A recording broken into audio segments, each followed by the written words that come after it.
sanctions coming down. I don't want to get out of ahead of John Kerry and my negotiators in terms of how to craft this. I would just make a general observation, and that is that how sanctions are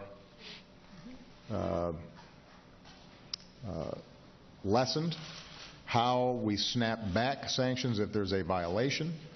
There are a lot of different mechanisms and ways to do that. Wow. The president hemming and hawing a lot on Friday, contradicting basically his earlier insistence that sanctions against Iran would remain until we were sure that Iran was abiding by the nuclear deal. Let's bring in our panel now. We have Matt Welch of Reason Magazine, Sabrina Schaefer, the Independent Women's Forum Executive Director and Forbes contributor, and Fox Business's Adam Shabir. Sabrina, to me, you hear the Ayatollah coming out and saying, no, we want sanctions relieved immediately. That was supposedly a non-negotiable point when the president first presented this to the American people 2 weeks ago. Now it's negotiable. What's that about?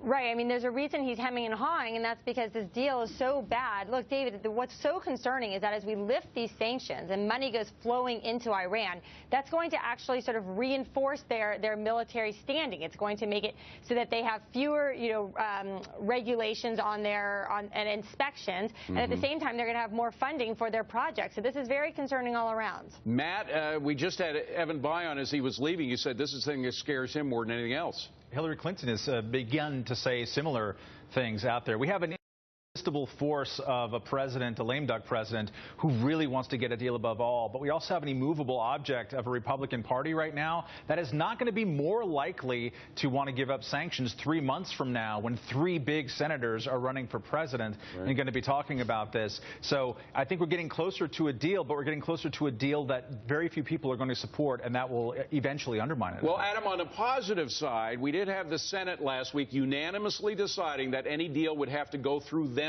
first, and Democrats were standing up to the president as well as Republicans. That is correct, but Matt just put the finger on the button, is that the president is desperate to get any deal possible, and you're seeing the rhetoric ranch up. I mean, you've got from Iran the Revolutionary Guard saying that absolutely no way will there ever be allowed inspections of military sites. Right. So how a deal could possibly get done is starting to evaporate, but the president will go there. He's desperate, and it's not just Matt who says that. It was the New York Times who talked about the president wanted to create a legacy. Now, whether it's the right legacy is what the Senate will hopefully keep in line. Hopefully they'll keep him in check. All right. Meanwhile, Canada is having trouble getting all of its oil to market, as Indians and conservationists have blocked a Western alternative to the Keystone Pipeline held up by the Obama administration. Does this give the Keystone Pipeline another chance? Adam, they were trying to get that oil over to China, but they can't get it there. Maybe Keystone will be the way. And you can't. It's not just First Nation or Aboriginal, or is what we would say in the United States, Native Americans that are opposed to the construction. It's environmentalists, and there are environmentalists in Canada too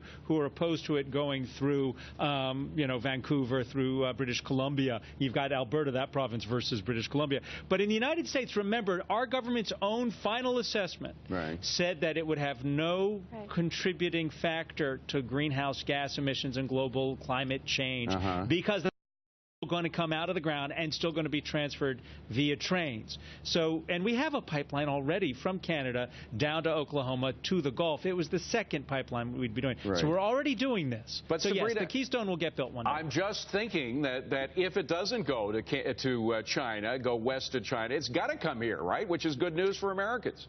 Right. I mean, I'm hoping that's the case. My concern, of course, is that this was sort of a bilateral agreement between Canada and the United States. And if Canada is facing the same problems from their environmental movement as we are having here, despite the fact that their National Energy Board also declared this to be totally safe, the same way it's been declared safe here in the United States, I worry we may run into the same problems. Well, Matt, the fact is that there's political correctness everywhere, isn't there? The Canadians have it just as much as we do. There sure is. And there's also the price of oil, which fluctuates a lot and kind of has impacted this. Keystone is such a symbolic political point to this at this point, that people have kind of stopped talking about the pragmatics of it. It's unclear if President Ben Carson signs this thing into law in 2016, whether or not we're going to even see the thing get built. So President Ben Carson. Interesting. All right, gang. Well, regulation revamp. A giant of the banking world warning post-financial crisis rules will not do anything to prevent another crisis. Is he right? Our all-star panel is back with answers to Paul Volcker's solution. And believe it or not, airline customer satisfaction is soaring. We'll tell you the best and, of course, the worst airlines to fly, according to a new passenger survey. Don't go anywhere. We'll be right back.